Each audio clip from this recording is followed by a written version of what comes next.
Assalamualaikum warahmatullahi wabarakatuh.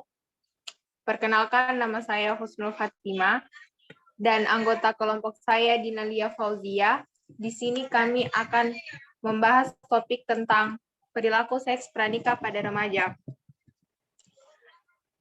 Adapun dosen pengampu dari mata kuliah Psikologi Agama kami adalah Pak Ahmad Yasser Mansur SAG, SPC MSI PhD, dan Kak Irdianti SPC MSI. Baiklah, kita akan masuk di materi pertama, yaitu latar belakang dari perilaku seks pranikah. Perilaku seks pranikah merupakan permasalahan dan fenomena sosial yang semakin lazim dijumpai dalam masyarakat. Perilaku seks bebas tidak hanya didominasi oleh negara maju, namun juga banyak ditemui di negara berkembang. Terjadinya peningkatan perhatian remaja terhadap lawan jenis sangat dipengaruhi oleh faktor perubahan-perubahan fisik selama periode pubertas. Sebagian besar dari remaja biasanya sudah mengembangkan perilaku seksualnya dengan lawan jenis dalam bentuk pacaran atau percintaan. Bila ada kesempatan, para remaja melakukan sentuhan fisik, mengadakan pertemuan, bercumbu, bahkan kadang-kadang remaja tersebut mencari kesempatan untuk melakukan hubungan seksual. Apa itu seks pranikah?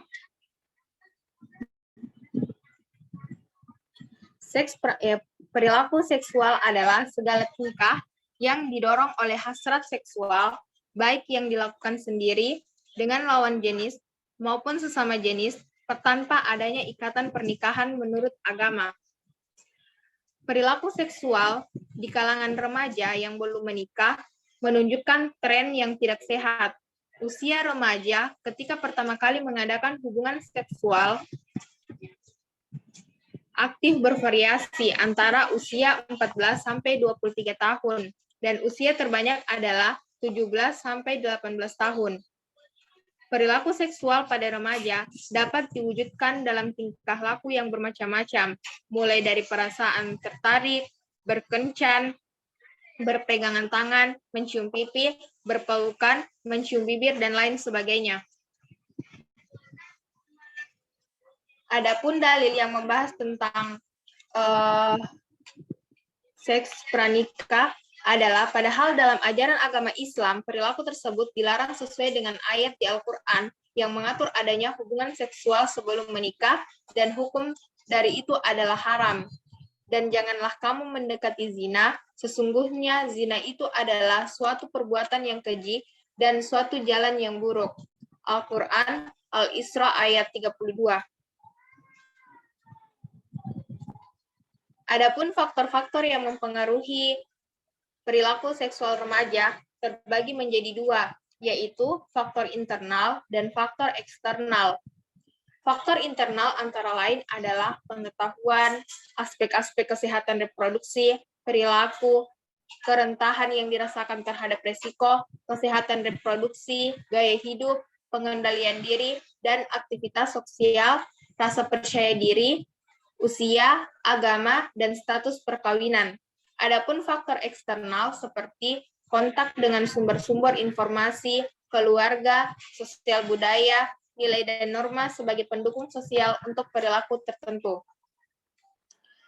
Adapun dampak dari seks pranikah akan dibawakan oleh teman kelompok saya, yaitu Dinalia Fauzia. Kepada Dinalia Fauzia, saya persilahkan. Baiklah, selanjutnya yaitu dampak seks pranikah. Dampak dari perilaku seksual pranikah remaja diantaranya sebagai berikut. Pertama yaitu dampak psikologis, termasuk perasaan marah, takut, cemas, depresi, rendah diri, bersalah, serta berdosa. Kedua, dampak fisiologis, yaitu menimbulkan kehamilan yang tidak diinginkan dan bisa jadi terjadi aborsi. Yang ketiga, dampak sosial, yaitu dikucilkan, putus sekolah pada remaja perempuan yang hamil, dan perubahan peran menjadi ibu. Belum lagi tekanan dari masyarakat yang mencela dan menolak keadaan tersebut. Yang terakhir yaitu dampak fisik, yaitu terkena penyakit seksual dan HIV/AIDS.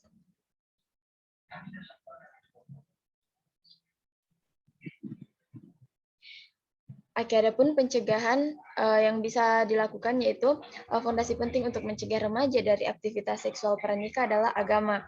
Sarwono tahun 2011 menyatakan bahwa moral dan religi dapat mengendalikan tingkah laku remaja sehingga tidak melakukan hal-hal yang merugikan atau bertentangan dengan pandangan masyarakat.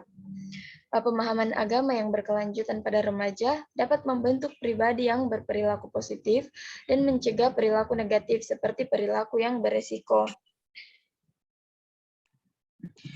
Salah satu penyebab rusaknya moral remaja dalam hal seksualitas adalah perkembangan dan kematangan seksual yang sering tidak diiringi dengan peningkatan pengetahuan agama, sehingga kaum remaja dapat terlibat dalam pergaulan seks pranikah dan penyimpangan orientasi seksual.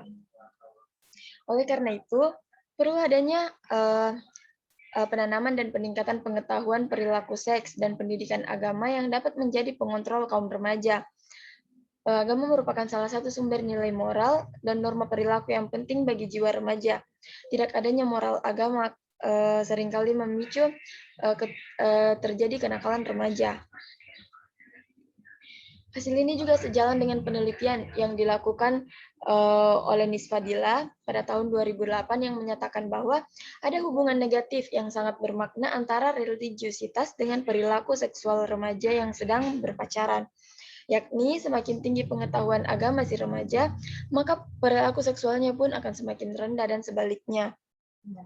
Dengan demikian, pengetahuan agama berpengaruh terhadap perilaku seks pranikah remaja, dan orang yang agamanya baik akan memiliki rasa takut untuk melakukan perbuatan yang bertentangan dan dilarang dalam agamanya.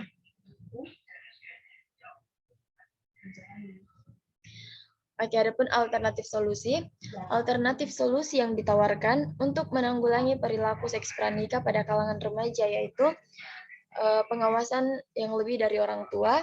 Orang tua memberikan pendidikan agama bagi anak-anaknya, kesadaran diri sendiri yang mau berubah dan memiliki keyakinan yang kuat bahwa dirinya dapat berubah menjadi lebih baik, berubah tanpa adanya paksaan dari siapapun. Memperdalam ilmu agama dan mendekatkan diri kepada Sang Pencipta, membatasi pergaulan agar tidak terjerumus dan dapat membedakan mana yang baik dan buruk untuk diri sendiri, serta mencari hobi atau kesenangan sehingga diri menjadi lebih produktif.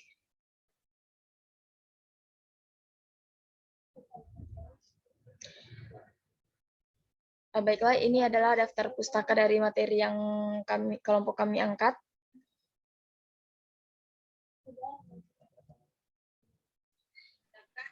Itulah presentasi dari kami. Kurang dan lebihnya mohon maaf. Kami akhiri wabillahi taufiq wal hidayah. Wassalamualaikum warahmatullahi wabarakatuh.